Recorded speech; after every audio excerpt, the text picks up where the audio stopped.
Hello, welcome back to খেলো Bangla channel. আজকের ভিডিওতে থাকছে ভারতের সুনীল ছেত্রীকে এবার বাংলাদেশের একজন খেলোয়াড় কিন্তু অপমান করলো, সেই খবর জানাবো আজকের এই ভিডিওতে। আর জানাবো জ্যাকসন এরভাইনের সঙ্গে মোহনবাগানের চুক্তি কত দূর এগোলো।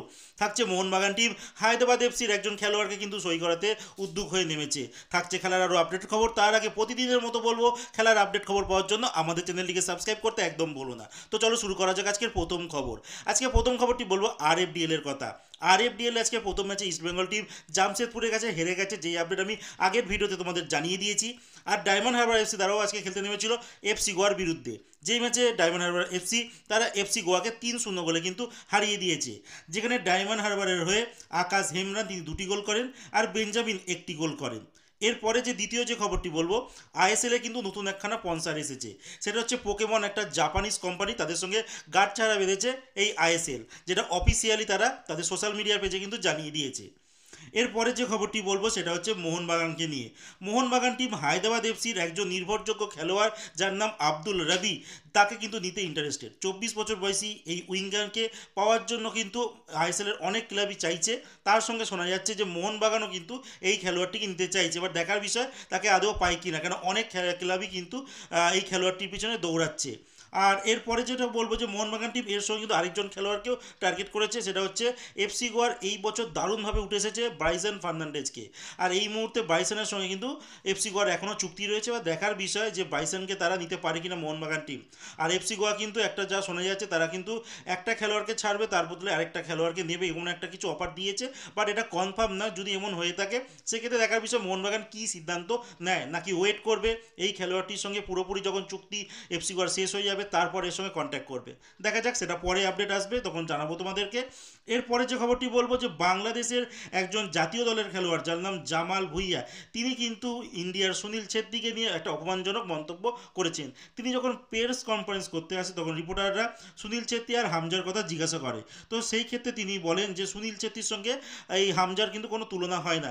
সুনীল একটা ভালো খেলোয়াড়, কিন্তু সেটা তার ইন্ডিয়ার মধ্যে। আর হামজা চৌধুরীর কথা বলা হলে তখন তিনি বলে তিনি একজন প্রিমিয়ার লিগ খেলোয়াড়, আর সেটা সুনীল ছেত্রী থেকে তিনি অনেক বড় মাপের খেলোয়াড়। তো এইটা বলে কিন্তু তারা প্রমাণ করতে চাইছে যে ভারতীয় ফুটবল হয়তো হামজার থেকে অনেকটাই পিছিয়ে। তো সেটা তো 25 তারিখ ম্যাচের পরই বোঝা যাবে যে হামজা চৌধুরীকে গামছা বানিয়ে ভারতীয় ফুটবল দল পাঠাতে পারে কি না। তো এর পরের যে খবরটি বলবো জ্যাকসন এরভাইনের কথা। জ্যাকসন এরভাইন, যার সময় কিন্তু একটা রুমার চলছে মোহনবাগান টিম তাকে নিতে চায়, এটা আগেও একবার চলেছিল।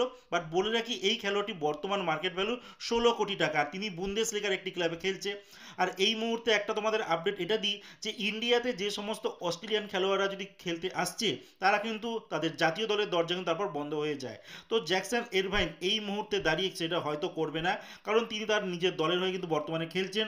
ওয়ার্ল্ড কাপ কোয়ালিফায়ারের ম্যাচ খেলছে আগামী বছর, মানে 2026 সালে কিন্তু বিশ্বকাপ রয়েছে। আশা করছি অস্ট্রেলিয়া টিম সেই বিশ্বকাপে পার্টিসিপেট করবে। আর সেই নিরিখে তিনি চাইবেন না যে তিনি এই বছরে তিনি আইএসএলে আসবেন, মানে মোহনবাগানে এখানে খেলতে আসবেন।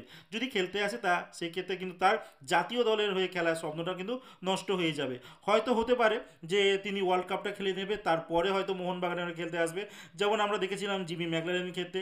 এই ম্যাকলারেনের ক্ষেত্রে কিন্তু অনেক বছর ধরেই শোনা যাচ্ছিল যে হয়তো মোহনবাগানে আসবে আসবে আসবে, বাট আলটিমেট কিন্তু কয়েকটা বছর পর তিনি এলেন, যখন তিনি বুঝে গেছিলেন যে তিনি জাতীয় দলে হয়তো আর চান্স পাবেন না। তো সেই ক্ষেত্রে তখন ইন্ডিয়াতে চলে এসেছে মোহনবাগানের হয়ে খেলতে।